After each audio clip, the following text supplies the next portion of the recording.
আমরা পলিথিনে ভাত কেনে খাচ্ছি। এই দেখতে পাচ্ছেন আমরা পলিথিনে ভাত খাচ্ছি। তো আমরা আমাদের ভিডিওটা শেষ পর্যন্ত দেখবেন, কী হয় শেষ পর্যন্ত ব্লগটা দেখবেন।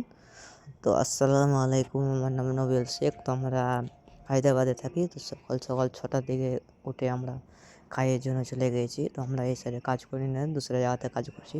তাই ডাব্বা যেগুলো আছে ওগুলো ডাব্বা খুলে টুলে আমরা কলমের ডাব্বা খুলছিলাম। খুলে টুলে আমরা কলমের ডাব্বা সব করছিলাম, নাটগুলো খুলছিলাম নিচে ফেলে।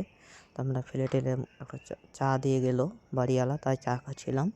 চাটা খেয়ে আমরা ডাব্বা নামাতে নিয়ে গেছিলাম। তো সিঁড়ির কাছে ডাব্বা নামিয়ে নিয়েছি। ডাব্বা নামিয়ে টেমিয়ে আমরা আগে হাতে পালা করছিলাম কলমের ডাব্বাগুলো গাড়িতে লোড দিতে হবে, তাই গাড়িতে লোড দেওয়ার জন্য আমরা সব ডাব্বাগুলো সব আগে হাতে গুছানো করে রাখছিলাম। তো আমরা এখানে নাটের ডাব্বা বলে গেছিলাম, নাটগুলো যেগুলো দিয়ে গেছিলো সেগুলো নিচে নামাচ্ছিলাম। নিচে মেরে আমরা পানি মারতে চলে গেছিলাম। তো পানি মেরে আমরা গাড়িটা চলে এসেছিলো ডাব্বা লোড করব।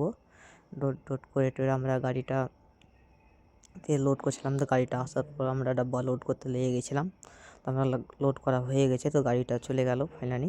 তো আমরা আবার কাজে লেগে পড়েছি। যেগুলো ছাদ করেছিলাম, ছাদটা সেগুলো আমরা ঘেরছিলাম। তো আমরা এখানে চলে এসেছিলাম বাম্বু কাটতে, মানে আমরা আর বাম্বুর ওপরে আমরা মিটারের ডাব্বাটা লাগাবো। তো আমরা এখানে দেখতে পেয়েছি আমরা ভাত খাওয়া চলে এসেছিলো, কোনো পাতা দিতে ভুলে গেছিলো ভাই।